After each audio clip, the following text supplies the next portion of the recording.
So what are we up to today? Oh, well, I've been out running around all day and we ain't gonna get much done. You can see there's only one gear on the bench because the other one has been mounted down underneath on the right angle drive box. See if I can get you up in there so you can see what we're talking about. So you're there. There it is. Yep. Right angle drive box. That one's ready to go. I still got to get the transmission painted so I can put the one on over there. And as you can see, I need to do a lot of cleaning underneath here. There's a lot of oil underneath here from the STP out of the original transmission.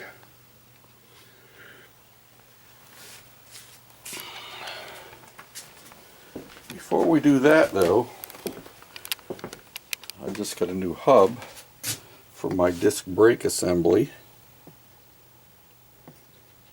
and I need to do a little machine work on it because it doesn't quite fit. See that? It's almost. So what I gotta do is gotta chuck this up in the lathe and just take a pass off of there and retest fit that and see how we can make out. That will get us one step further on our brakes.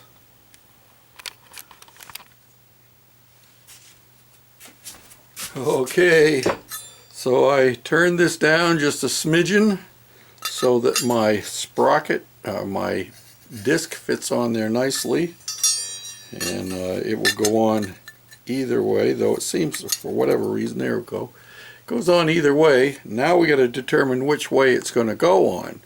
So to do that, first thing we need to do is I need to take my hub here, my bearing thing off, take that off, and we want to put it on this side so we have it inside of our axle carrier. That's what we're going to do next.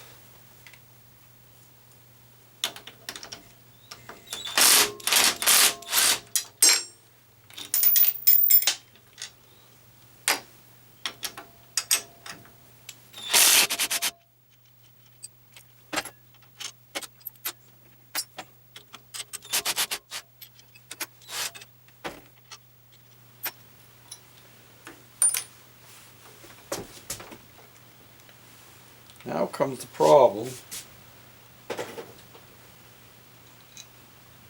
And oh, look at that.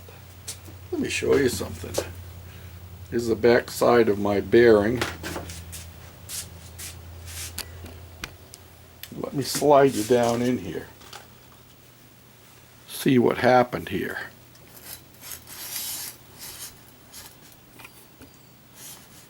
Look at that. Mud daubers even up under there. Can't get away from them things. How did they ever get in there? How did they ever get in there? I don't see how. Must have been mighty tiny when they started. Okay. So now I'm going to want to, let me back you up a little bit. And I'm going to move you over here. Now I'm going to want to put this on this side, which is going to create a problem because I made this wrench bracket that goes down here to my split wishbone, for want of a better term. And so how am I going to, I think I'm going to end up having to heat this down in here. And yeah, I think I have to heat that one.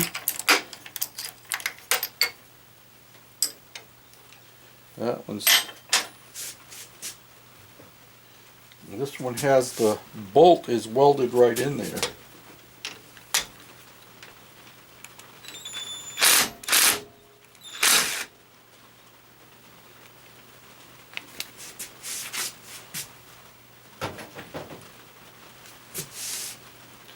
So I'm going to need that to come out like this. So either I'm going to have to bend the wrench, or I'm not going to try and bend this bracket down in here. There's my wrench with a washer welded onto it, and you can see this has a bolt welded into that, welded in on this side, and then ground smooth. We can deal with that. The first thing we're going to do now is we're going to take this and we're going to mount this up on here.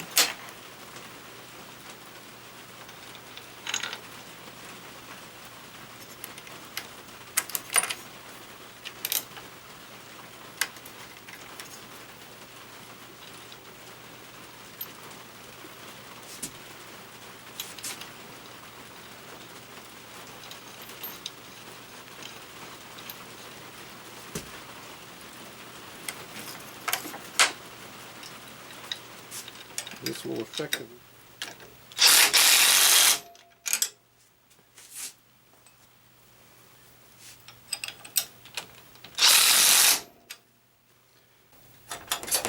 go.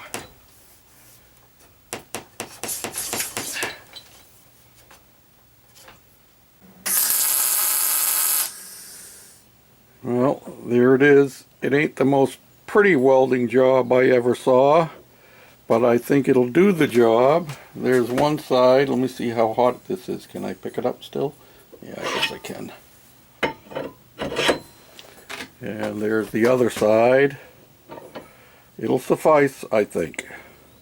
Alright, now we can move on with adapting our caliper to fit.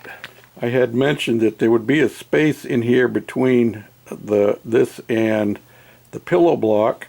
So what I have done, I put a brass bushing down in here that I just happen to have in stock, and that'll space it out just about perfectly right. And of course it won't be spinning because both the pillow block and the disc will be anchored solid to the axle. And then if I bring you over here, you see I have a similar setup over here, so that the wheel will butt up against there, and again the wheel will be anchored down to the axle, as well as the pillow block has set screws in it that anchor it to the axle, so that we have a live axle and it's not spinning inside of the pillow block, but it's the bearing, it runs on the bearings in the pillow block. And these bearings have grease zerks on the top that can be periodically lubricated. So I've disconnected my hose so that I can work with this without flailing around with the master cylinder. And I did take this bracket off, and you can't flip it around because it's one way is the only way it works. It's got different fittings on it. So I think what I'm going to do is it's going to have to mount right up here on the top, because this is the only place that I can find that I can get it up enough so that I'll have clearance without obstruction from other things. So it'll probably come back just a little bit off of there and a little bit up off of there. And if you look through here, you'll notice that the bracket in the back there is almost parallel with the top of the hub carrier behind it. So I think what I'm going to do is I need to make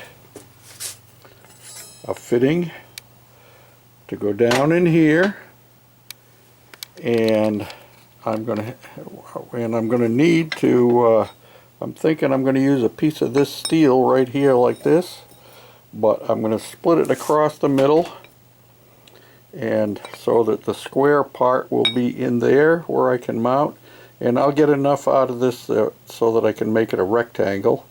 I need this because it's nice and thick, you know what I mean? And to fabricate this, of course it's not going to be parallel because these two pieces do not run parallel to one another.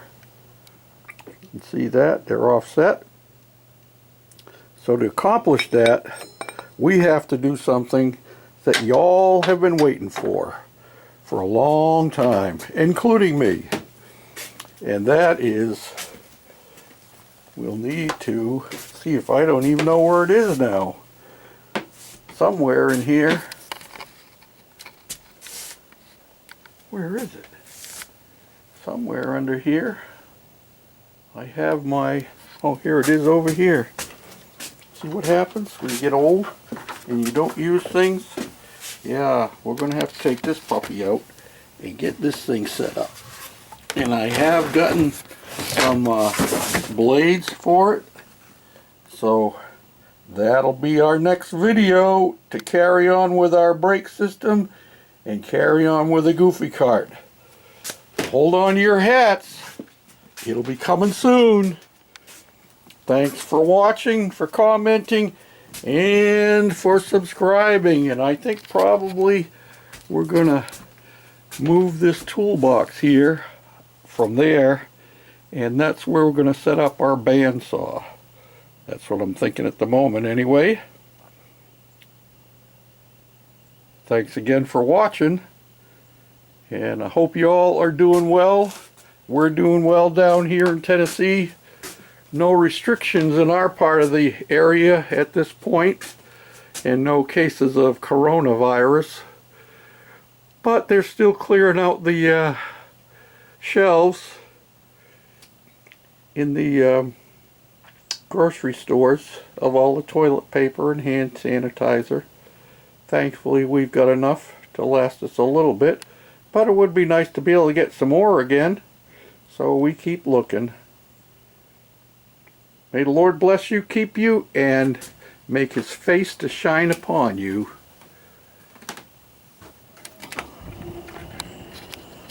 Maisie. Hey, Maisie. That's Maisie. Time to go in. Lights on the shop. Bye now.